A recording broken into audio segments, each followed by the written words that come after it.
Hello छात्रों, कैसे हैं आप लोग। छात्रों, हम इस लेक्चर के माध्यम से पढ़ते हैं, अध्ययन करते हैं भाषा के मूल आधार एवं वर्गीकरण। भाषा को का जो वर्गीकरण किया गया है, किस प्रकार से किया गया है और जो इसके आधार हैं वो कौन कौन से हैं जिनके आधार पर भाषा को सीखा जाता है। तो जब हम भाषा की अगर बात करते हैं तो हमारा तात्पर्य भाषा के मौखिक एवं लिखित, शाब्दिक और अशाब्दिक या मौखिक और लिखित दोनों रूपों से होता है। इस रूप में भाषा के जो मूल आधार हैं उनका भाषा वैज्ञानिकों ने उनको कुछ वर्गों में विभाजित किया है। ठीक है, अगर और देखा जाता है कि भाषा एक व्यापक क्षेत्र है। भाषा की व्यापकता के साथ साथ उसकी प्रकृति संबंधी विविधता भी अधिक है। इस व्यापकता एवं विविधता के अनेक आधार हैं जिनका यहाँ विवरण जैसे कुछ पॉइंट्सों के आधार पर दिया गया है। तो इनको जो विभाजित किया गया है 4 प्रकारों में किया गया है। पहला आधार भौतिक आधार, दूसरा मनोवैज्ञानिक या मानसिक आधार, तीसरा पॉइंट है सामाजिक आधार, चौथा सांस्कृतिक आधार। तो सबसे पहले हम बात करते हैं भौतिक आधार। भौतिक आधार कौन कौन से होते हैं, इसके भी 2 प्रमुख तत्व माने गए हैं, ध्वनि एवं अभिव्यक्ति। मुख्य के अंगों की सहायता से ध्वनियाँ उत्पन्न होती हैं। ठीक है, भाषा ध्वनि संकेतों का समूह है। भाषा के उद्भव एवं विकास का जो श्रेय है वो मनुष्य की विशिष्ट शारीरिक एवं मानसिक संरचना को है। शारीरिक संरचना से ध्वनियाँ उत्पन्न होती हैं। ठीक है, कंठ है और मुंह है, जीभ है, तालु है, ये सब इनसे ये कहीं ना कहीं इसके भौतिक आधार माने गए हैं। मानसिक रचना से भाव, विचार तथा संवेग उत्पन्न होते हैं। वाचन तथा लेखन से भावों एवं विचारों की अभिव्यक्ति की जाती है, जिसे भाषा कहते हैं। भाषा के जो भौतिक आधार के अंतर्गत भाषा के मूल तत्व अक्षर, शब्द, वाक्य, लिपि एवं विराम चिन्ह, ध्वनियों को उच्चारण करने वाले अंग, फेफड़े, कंठ, मुख, विवर, नाक, सही है, ध्वनियों को सुनने वाले अंग, कान, ध्वनि संकेतों को धारण करने वाले सामग्री, तख्ती, स्लेट, कागज, पेन, ये सब ध्वनियों को लेखवत करने वाली सामग्री, लेखनी, स्याही और लेखवत भाषा का पठन करने वाले अंग, आँख, फेफड़े, कंठ, मुख, विवर और नाक आते हैं। हम जानते हैं कि किसी भी मानव समाज में उसकी भाषा का विकास सामाजिक अंतःक्रिया द्वारा हुआ है और आज भी मनुष्य भाषा को सामाजिक अंतःक्रिया द्वारा ही सीखता है। इतना ही नहीं, अपितु किसी भी भाषा का विकास सामाजिक अंतःक्रिया द्वारा होता है और सामाजिक अंतःक्रिया के लिए सामाजिक पर्यावरण होना अति आवश्यक है। तब कहा जा होगा कि इस सामाजिक पर्यावरण भी भाषा का मूल आधार माना जाता है। तो ये हो गया आपका भौतिक आधार। दूसरा हम बात कर रहे थे सामाजिक आधार की। तो सामाजिक पर्यावरण भी भाषा का मूल आधार होता है।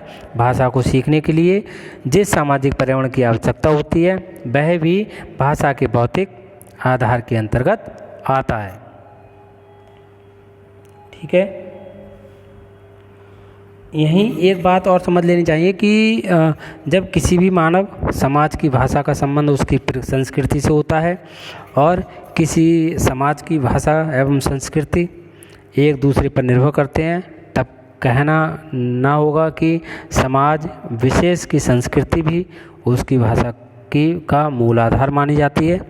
और एक ये सब जानते हैं भाषा जो है एक सामाजिक प्रक्रिया है, क्योंकि सभी सामाजिक कार्यों तथा गतिविधियों में भाषा का ही उपयोग होता है। मानवीय संबंधों का आधार भाषा ही होती है। अपनी क्षेत्रीय भाषा के व्यक्तियों से अपनापन का अनुभव करते हैं। सामाजिक रचना तथा समाज में विचार विनिमय की आवश्यकता ने भाषा को जन्म दिया है। यही कारण है कि विभिन्न स्थानों, क्षेत्रों, युगों और समय समय पर उत्पन्न भाषाओं में विभिन्नता एवं विविधता पाई जाती है। भाषा का आधार सामाजिक अत्यधिक है। ठीक है, नेक्स्ट हम बात करते हैं मानसिक आधार या मनोवैज्ञानिक आधार। तो मानसिक आधार भाषा अभिव्यक्ति एवं विचार विनिमय का सांकेतिक साधन माना गया है। तब ये भी कहना नहीं होगा कि जो मनुष्य के मनोवेग, मनोभाव, विचार उसकी भाषा के मूल आधार होते हैं। और चूँकि मनुष्य के मनोवेग और जो मनोभाव हैं एवं विचारों का जो संबंध है उसके मन मस्तिष्क से होता है, इसलिए इन्हें भाषा के मानसिक आधार कहा जाता है। ठीक है, तो भावों और विचारों का जो संबंध मानसिक योग्यता एवं प्रक्रिया से माना गया है, तो भावों एवं विचारों का आदान प्रदान का जो माध्यम भाषा है, जिसका संबंध किससे, मस्तिष्क या मनोदशा से होता है। मन से में उत्पन्न जो क्रिया होती है तथा प्रतिक्रिया ध्वनियों के रूप में प्रकट होती है, तभी भाषा का जन्म होता है। भाषा उत्तेजना, प्रतिक्रिया, ध्वनियों की एक श्रृंखला है। वाणी के माध्यम से मानसिक प्रत्ययों को दूसरे व्यक्तियों के मानसिक स्तर तक पहुंचाते हैं और मानसिक उत्तेजना प्रभावपूर्ण प्रतिक्रिया से ध्वनियों के माध्यम से भावों एवं विचारों का संप्रेषण होता है। मनुष्य के शब्दों से उसके व्यक्तित्व एवं मानसिक स्तर का बोध होता है। ठीक है। चौथा है सांस्कृतिक आधार। तो सांस्कृतिक आधार की अगर हम बात करें तो कहीं ना कहीं भाषा का जो परिष्कृत संस्कृति पर आधारित होती है। भाषा संस्कृति एवं भाषा से समान प्रेम होता है, जिससे व्यक्ति की पहचान होती है। सांस्कृतिक विकास और अवनति उसकी भाषा और साहित्य के विकास एवं अवनति के साथ होती है। भाषा वास्तव में सांस्कृतिक तत्व है। सामाजिक कार्यों एवं गतिविधियों से ही संस्कृति का निर्माण होता है। समाज का सदस्य क्या कहता है, क्या करता है, क्या नहीं करता है, क्या नहीं कहता है, इसमें कर्ता पक्ष संस्कृति का परिचायक माना जाता है और भाषा संपूर्ण संस्कृति के आचरण का आधार है। भाषा ही समुदाय के निर्माण का मूल आधार माना गया है। मानवीय ज्ञान समुदायों व संस्कृतियों की भाषाओं के अध्ययन से ही होता है। भाषा से संस्कृति की अभिव्यक्ति होती है। ठीक है। नेक्स्ट आगे हम बात करते हैं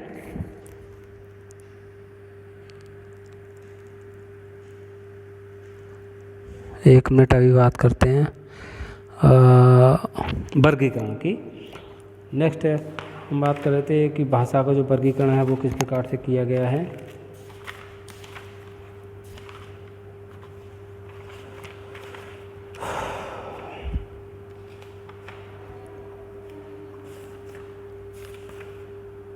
भाषा का जो वर्गीकरण है वो सब कई विद्वानों ने अलग अलग किया है। तो संसार में हजारों भाषाएं हैं, उनका विकास हुआ है, सभी जानते हैं। इन सभी भाषाओं को विद्वानों ने बहुत अनेक रूप दिए हैं, को वर्गीकृत किया है। तो पहला पॉइंट है, पहला लिख लीजिए चाहे आप हेडिंग, मातृभाषा और मातृत्तर भाषाएं। इनको तीन या चार भागों में विभाजित किया है। तो पहला है मातृभाषा एवं मातृत्तर भाषाएं। दूसरा है सगोत्रीय भाषाएं एवं विषम गोत्रीय भाषाएं। और तीसरा देसी भाषाएं और विदेशी भाषाएं।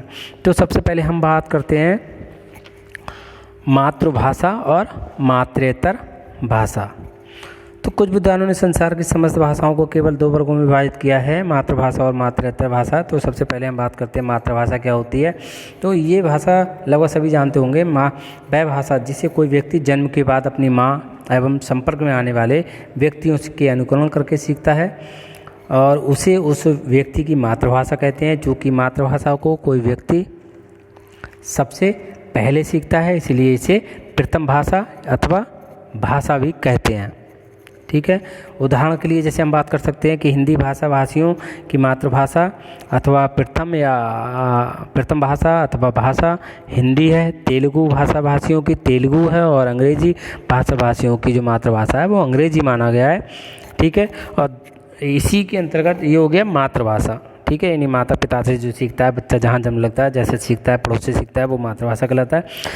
सेकंड है इसमें मातृत्तर भाषाएं। तो ये भाषाएं होती हैं किसी व्यक्ति की मातृभाषा से भिन्न भाषाएं। जैसे जो एक तो मातृभाषा हो गई, इनसे भिन्न भाषाएं जिन्हें वह व्यक्ति प्रयत्नों से सीखता है, कोशिश करके सीखता है, सीख कर अनुकरण करके कैसे सीखता है, उसके लिए मातृत्तर भाषाएँ होती हैं। चूँकि मातृत्तर जो भाषाएँ होती हैं उनको कोई भी व्यक्ति मातृभाषा, प्रथम भाषा अथवा भाषा के बाद सीखता है।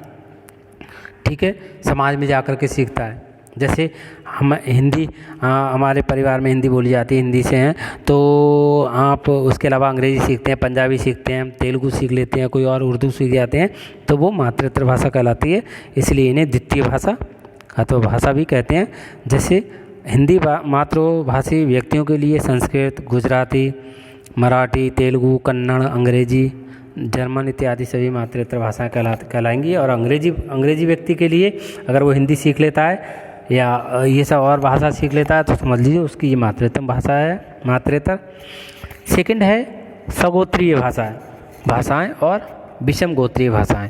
तो सगोत्रीय जो भाषा होती हैं इनके अंदर भाषाविज्ञ या भाषा विद्वानों ने भाषाओं का जो विभाजन उनके मूल स्रोतों के आधार पर करते हैं। उनकी दृष्टि से किसी एक मूल भाषा से निकलने वाली भाषाएं सगोत्रीय होती हैं। इस प्रकार भाषाओं के जितने मूल स्रोत होते हैं उतने ही उनकी सगोत्रीय वर्ग होते हैं। ठीक है, तो सेकंड जो था सगोत्रीय भाषाएं और विषम गोत्रीय भाषाएं। तो सगोत्रीय भाषाएं क्या होती हैं?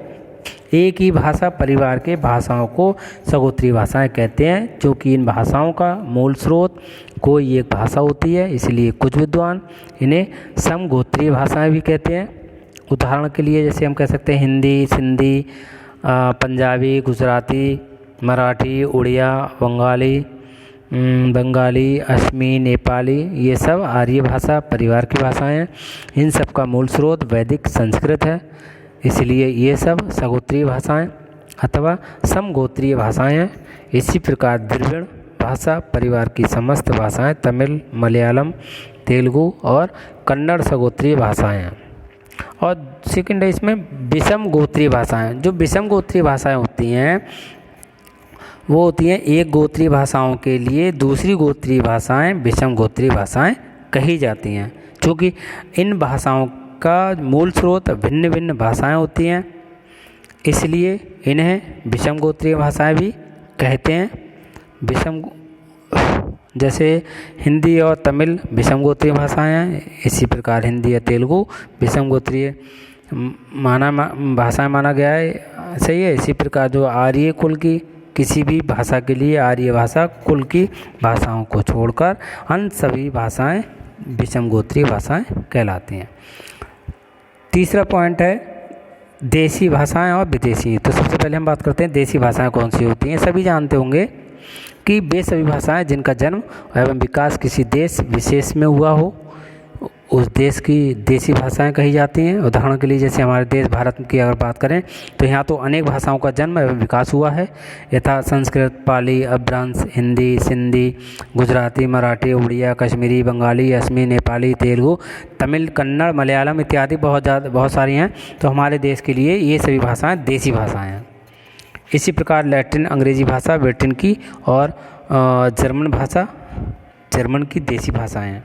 ठीक है। विदेशी भाषाएं कौन सी होती हैं? किसी देश की दृष्टि से वे सब भाषाएं जिनका जन्म एवं विकास उस देश को छोड़कर किसी अन्य देश या देशों में हुआ है उस देश के लिए विदेशी भाषाएं होती हैं। जैसे अरबी, फारसी, जर्मन, फ्रेंच, रूसी, चीनी, अंग्रेजी आदि भाषाएं हमारे देश की दृष्टि से विदेशी भाषाएं मानी जाती हैं। इसी प्रकार ब्रिटेन के लिए हिंदी, कश्मीरी, पंजाबी, तेलुगु, तमिल, जर्मन, फ्रेंच, रूसी या चीनी इत्यादि भाषाएं जो हैं विदेशी भाषाएं मानी गई हैं।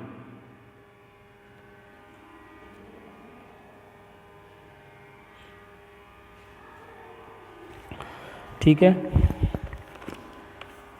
ये हो गए भाषाओं का वर्गीकरण और आपके मूल आधार।